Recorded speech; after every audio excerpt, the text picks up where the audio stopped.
এটা গোলাঘাটির বিজয় নদীর উপরে ব্রিজ। আগে এখানে কাঠের ব্রিজ ছিল। কাঠের ব্রিজ ভাঙার পরে 2016 সালে উদ্বোধন হয়েছে। 2015 সালে কাজটা শুরু হয়েছিল। তখন পূর্তমন্ত্রী ছিলেন বাদল চৌধুরী। ওনার নেতৃত্বে এখানে কাজ হয়েছে সম্পূর্ণ নিম্নমানের কাজ।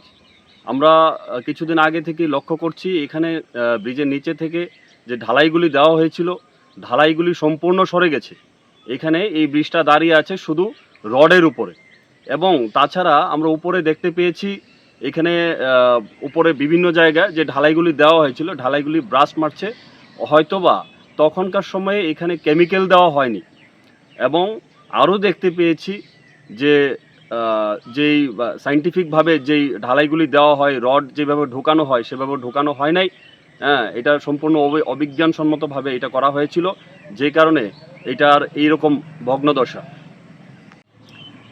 আমাদের ভাবনা এই ব্রিজটা যে কোনো সময় ভেঙে পড়তে পারে। এবং এই ব্রিজটা আপনারা যদি সম্পূর্ণ ম্যাপটা দেখেন, গোলাঘাটির ম্যাপটা, এই ব্রিজটা কিন্তু গোলাঘাটির জন্য খুবই জরুরি। এমনকি গোলাঘাটির যে পঞ্চায়েত অফিস আছে, পঞ্চায়েত অফিসে যেতে হলেও গোলাঘাটির এই ব্রিজ দিয়ে যেতে হয়। তাছাড়া শ্যামনগর এবং পেকুয়ারজলা এই ধরনের টাকারজলা যেতে হলেও, টাকারজলা জম্পুজলা সাব ডিভিশন, হ্যাঁ, ওই জায়গাগুলিতে যেতে হলেও এই ব্রিজটা ব্যবহৃত হয়। আমি এবং গোলাঘাটিবাসী এটাই চাইবে যে এটা সঠিক তদন্তক্রমে ভালো কিছু এর সুরাহা করা হোক। এটা আইদার রিপেয়ার অথবা নতুন ব্রিজ নির্মাণ করা হোক। বাজারের ব্রিজ বিজয় নদীর উপরে, আমরা যারা বুড়িমা নদী বলি। এই সাধারণত একটা ব্রিজের বয়স থাকে প্রায় 100 বছর, লংজিভিটি। কিন্তু এটার মধ্যে 10 বছরও টিকবে না, শুধু রোডের উপর দাঁড়িয়ে আছে। তো কি ভাবছেন এই বিষয় নিয়ে আপনি? এটা নিয়ে একটা কিছু অ্যাকশন নেওয়ার দরকার, নাহলে তো যে কোনো সময় একটা বিপদ ঘটে যেতে পারে, গাড়ি ঘুড়ি নিয়ে পড়ে যাবে জলে।